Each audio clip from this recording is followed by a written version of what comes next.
Welcome to First Chapter Friday. I'm Miss Karen, the Children's Librarian at the Oakmont Carnegie Library. And the series that I'm focusing on today is The Life of Humphrey by Betty G. Burney. And you can see some of the books that we've got here. We've got a ton of them. This is just some of them. There is the original series that for ages 8 and up, you guys will enjoy. And then this is from Humphrey's Tiny Tales, which is a little bit younger for kids 6 and up. So I'm going to read a little bit of the book 1 for Humphrey's Really Wheelie Racing Day. This book 1 in this series. It's really fun. Also, I'm going to embed in the body of the YouTube details and also on our social media.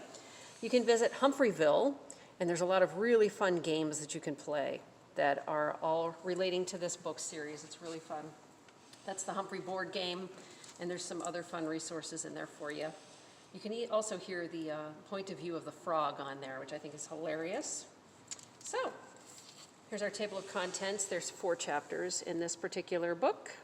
Chapter 1, A Wheelie Great Weekend. You can see Humphrey's there with his number 1. It was Friday afternoon in room 26 of Longfellow School. I was spinning on my hamster wheel trying to stay calm. Fridays are always exciting to me. But why? Because every Friday afternoon, I get to go home for the weekend with a different classmate. It's the best part of my job as a classroom pet.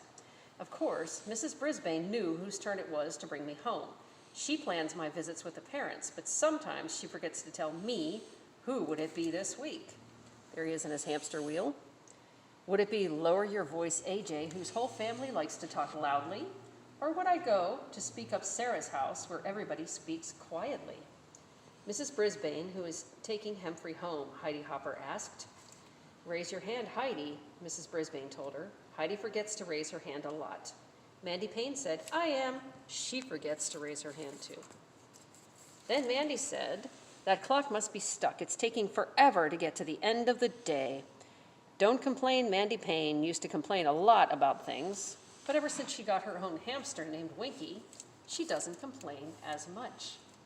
I can't wait, I shouted. My friends giggled, even though they all heard me say was, squeak, squeak, squeak. Just then, the clock hand moved and the bell rang. The end of the day had finally come. My friend Og the frog splashed loudly in his tank. He is a classroom pet too. He doesn't go home with students on the weekend because he doesn't have to eat every day like I do. I'll tell you all about my weekend at Mandy's when I get back, I squeaked.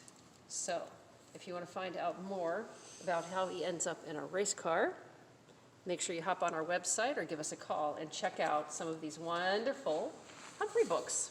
And I'll see you next week for another First Chapter Fridays.